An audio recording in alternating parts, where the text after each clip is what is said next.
Hello friends, स्वागत है आपका मेरे यूट्यूब चैनल में। आज मैं आप लोगों के बीच आधुनिक भारत का इतिहास के कुछ प्रमुख प्रश्नों के साथ उपस्थित हुआ हूँ। इसमें से सभी प्रश्न बीपीएससी में पूछे गए हैं। हालांकि ये सिर्फ बीपीएससी के लिए नहीं बल्कि सभी प्रतियोगी परीक्षाओं के लिए महत्वपूर्ण है। अगर आपको मेरा ये वीडियो अच्छा लगे तो मेरे चैनल को सब्सक्राइब करें, लाइक एवं शेयर करें। चलिए तो हम लोग आज के पहला प्रश्न पर विचार करते हैं। तो आज का पहला प्रश्न है, पुर्तगाली उपनिवेश का प्रथम वायसराय भारत में कौन हुआ? पुर्तगाली उपनिवेश का प्रथम वायसराय भारत में कौन हुआ? तो इसका उत्तर जो होगा वो होगा हमारा ऑप्शन सी, अल्मीडा। पुर्तगाली उपनिवेश का जो प्रथम वायसराय हुए थे वो हुआ अल्मीडा, ऑप्शन सी, अल्मीडा। इसका जो पूरा नाम था वो था Francisco de Almeida. Francisco de Almeida ये जो हैं वो पुर्तगाली उपनिवेश का प्रथम वायसराय भारत में हुए थे, फ्रांसिस्को डी अल्मीडा। आइए अब हम लोग दूसरा प्रश्न को देखते हैं। जो दूसरा प्रश्न है हमारा वो है, इसमें तो उत्तर हो जाएगा ये Almeida, Francisco de Almeida. Bengal की खाड़ी में समुद्री डकैती हेतु हुगली का उपयोग कौन करता था? बंगाल की खाड़ी में समुद्री डकैती हेतु हुगली का उपयोग लूटपाट के लिए अड्डे के रूप में किया जाता था। और ख़ास करके ये करता कौन था? पुर्तगाली। पुर्तगाली जो होते थे वो बंगाल की खाड़ी में डकैती के लिए हुगली का अड्डा के रूप में प्रयोग करते थे। चलिए अगले प्रश्न पर, किस अंग्रेज को जहांगीर ने खान की उपाधि खान की उपाधि से सम्मानित किया था?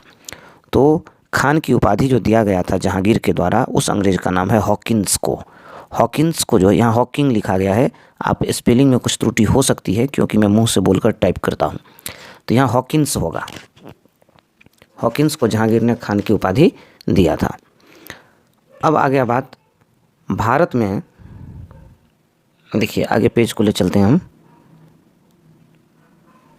देखिए भारत में 1612 में अंग्रेज़ों ने अपनी पहली फैक्ट्री कहाँ स्थापित की? तो 1612 में अंग्रेज़ों ने अपनी पहली फैक्ट्री, आपको पता होगा, सूरत में स्थापित किया था। अंग्रेज़ों ने भारत में अपनी पहली फैक्ट्री 1612 ईस्वी में कहाँ किया था?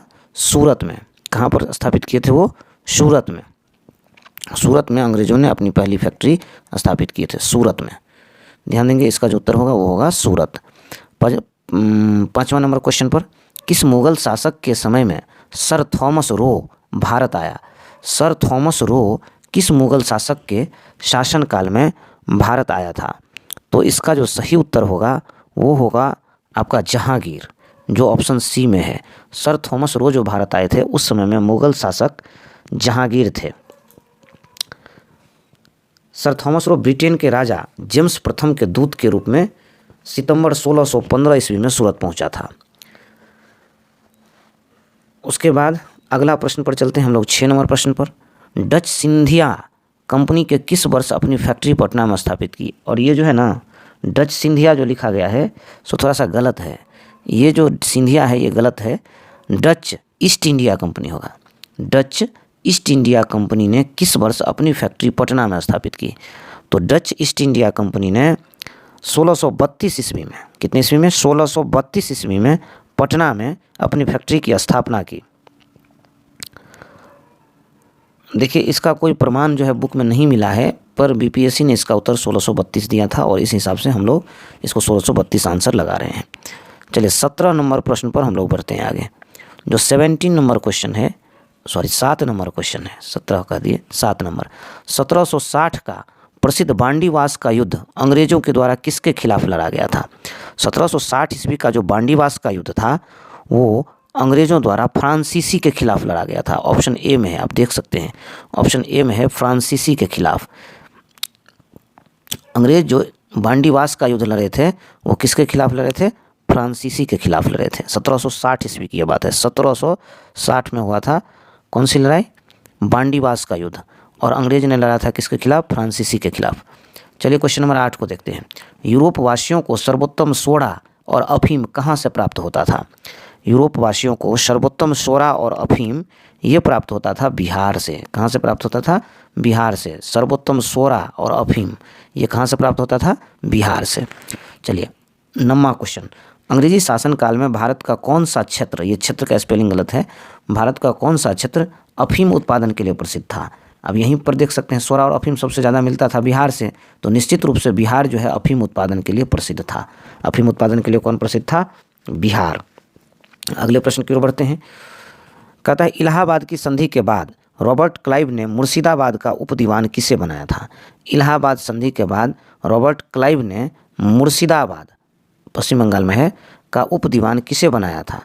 तो मुर्शिदाबाद का जो उपदीवान बनाया गया था वो बनाया गया था मोहम्मद रजा खान को। किसे बनाया गया था?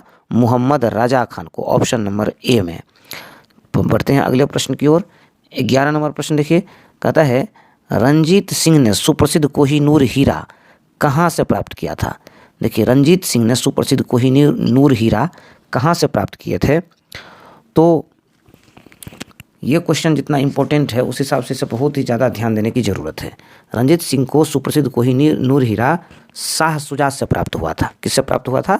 शाह शुजा से, जो ऑप्शन 1 में है, शाह शुजा से। अगला प्रश्न है टीपू सुल्तान ने अपनी राजधानी कहाँ बनाई? बहुत इंपॉर्टेंट है।